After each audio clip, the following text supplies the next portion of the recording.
Hello दोस्तों, तो इस वीडियो के माध्यम से मैं आपको बताने वाला हूँ कि आप कैसे अपने ट्रांसफर के लिए अप्लाई कर सकते हैं। तो बिना किसी देरी के इस वीडियो को स्टार्ट करते हैं। सबसे पहले आपको IT 2.0 की वेबसाइट पे जाना है। जैसे ही आप लॉगिन कर लेंगे ओटीपी डाल के, उसके बाद आपको सेल्फ सर्विस में टैप कर देना है। जैसे ही सेल्फ सर्विस में टैप करोगे, आपके पास यहाँ 3 ऑप्शन आ जाएंगे। पहला है अप्लाई ट्रांसफर रूल 3, दूसरा है रूल 3 ट्रांसफर स्टेटस और तीसरा है रूल 3 शेड्यूल व्यू। तो इसमें से आपको अप्लाई ट्रांसफर रूल 3 पे चले जाना है। उसके बाद यहाँ कुछ चीजें लिखी हुई हैं। सबसे पहले before applying for rule 3 the GDS should ensure the corrections of their GDS data in PIS. तो मतलब आपको पहले देख लेना है कि आपका डाटा वगैरह करेक्ट हो चुका है, उसके बाद अप्लाई करना, उसके पहले नहीं करना है। To make corrections the concern GDS should contact their parent division. मतलब आपको डिवीजन कॉन्टैक्ट करना है इसको सही करने के लिए। Submitting incorrect details for rule 3 result improper allocation application cancellation. मतलब आप यदि गलत भरते हैं तो आपका एप्लीकेशन कैंसिल भी हो सकता है। And modification to GDS details are not allowed after submission. Submission के बाद आप नहीं कर पाओगे। तो ये चीज इंपॉर्टेंट थी, इसलिए मैंने पहले आपको बता दिया। अब हम आगे बढ़ लेते हैं।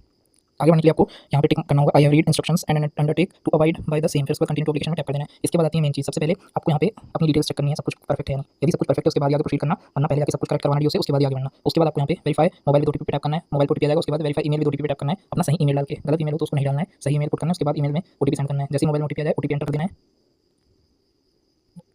जैसे ही ओटीपी एंटर करोगे वेरीफाई कर देना है। जैसे वेरीफाई पे टैप करोगे आपका मोबाइल नंबर वेरीफाई हो जाएगा। अभी शायद सर्वर प्रॉब्लम के कारण वेरीफाई नहीं हो पा रहा है, तो मैं आपको आगे का बताता हूँ। जैसे वेरीफाई पे टैप करोगे तो ऑटोमेटिक वेरीफाई हो जाएगा यदि सर्वर इशू ना रहा तो। उसके बाद आपको सेलेक्ट करना है कि आपने मैथ स्टडी की है यानी कि या इंग्लिश स्टडी की है यानी कि, वो तो ऑटोमेटिक आपका फिल आ जाएगा। उसके बाद आपको अपना आधार नंबर डाल देना है, जो भी आधार नंबर हो। उसके बाद यहाँ पे अप्लाइंग ग्राउंड्स डाल देना है। ये इंपॉर्टेंट है for the people who are PWD और want transfer in mutual ground. मैं भी जनरल के लिए बता रहा हूँ, जो नॉर्मल पीपल है उनके लिए। और फिर उसके बाद यहाँ नंबर ऑफ रूल 3 अप्लाई, तो आपको यहाँ पे 0 डालना है। पहली बार कर रहे हो 1 डालना है, यदि दूसरी बार कर रहे हो और 2 डालना है, यदि तीसरी बार कर रहे हो। तो मैं 0 डाल देता हूँ। ये डालने के बाद मेन पॉइंट आता है प्रेफरेंसेस। आपको प्रेफरेंस सेलेक्ट करने के लिए सबसे पहले अपना जो सर्कल है वो सेलेक्ट करना है। उसके बाद रीजन सेलेक्ट करना है। रीजन जैसे सेलेक्ट करोगे यहाँ डिवीजन का ऑप्शन आ जाएगा, तो डिवीजन सेलेक्ट कर लेना है। आपके सारे प्रेफरेंस यहाँ पे शो कर देंगे। इनमें से आपको भी प्रेफरेंस दे सकते हैं। अभी पता नहीं यहाँ पे 10 ही ऑप्शन दे रहे हैं, ये 10 ऑप्शन के अलावा और भी ऑप्शन हो सकते हैं। बाकी मुझे अभी देखना पड़ेगा इसमें क्या दिक्कत है। बाकी आप इनमें से कोई भी सेलेक्ट कर सकते हैं 10। और इसके आगे का प्रोसीजर मैं आपको एसओपी के थ्रू बताता हूँ।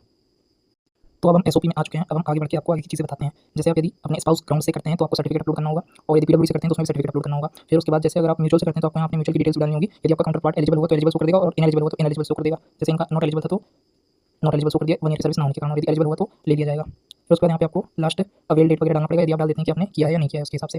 फिर उसके बाद मैंने आपको जैसे ही बताया हम पहुँच गए थे प्रेफरेंस डालने के बाद वाले ऑप्शन में। जैसे आप प्रेफरेंस डालने के बाद वाले ऑप्शन में टैप कर देंगे, आपके पास ये ऑप्शन आ जाएगा प्रीव्यू एप्लीकेशन का, की सारी डिटेल्स आ जाएंगी आपके साथ ही साथ प्रेफरेंस भी आ जाएंगे, प्रेफरेंस नंबर के साथ डिटेल्स के साथ साथ। फिर उसके बाद आपको प्लीज वेरीफाई मोबाइल नंबर पे टैप कर देना है। जैसे मोबाइल नंबर पे टैप करेंगे वेरीफाई करने को, तो आपका ये खुल के आ जाएगा और आपका जो प्रेफरेंस है वो आ जाएगा, और ग्राउंड भी शो कर देगा। म्यूचुअल ग्राउंड होगा तो एक ही प्रेफरेंस शो करेगा आपका सिंगल वाला। फिर उसके बाद जैसे आप मोबाइल नंबर वेरीफाई करते हो, वेरीफाई करने के बाद आपसे मतलब मोबाइल नंबर वेरीफाई करने के ओटीपी लगेगा। उसके बाद यहाँ पे आपके सारे वो शो कर देगा आपको कि कौन से प्रेफरेंस दिए आपने। जो सारे प्रेफरेंस आएंगे वो आपको शो कर देगा। यहाँ से एप्लीकेशन प्रिंट कर सकते हैं। जैसे एप्लीकेशन प्रिंट करने के बाद आपका जो यहाँ पे सबमिट न्यू प्रेफरेंसेस का ऑप्शन है ये खुल जाएगा। ये तब होगा जब विंडो चालू होगी मॉडिफिकेशन की। मॉडिफिकेशन की विंडो पे मैं अलग वीडियो डालूंगा जब मॉडिफिकेशन विंडो चालू होगी। फिलहाल आप पूरा इस तरीके से अपना फॉर्म सबमिट कर सकते हैं। ये वाला फाइनल ऑप्शन है, यहाँ तक यदि आ जाते हैं तो आपका सबमिशन कंप्लीट हो जाता है। और इसके बाद आप चेंज प्रेफरेंसेस से अपने प्रेफरेंसेस भी चेंज कर सकते हैं। तो यही था वीडियो पसंद आया तो लाइक करना, चैनल को ध्यान से सब्सक्राइब करना।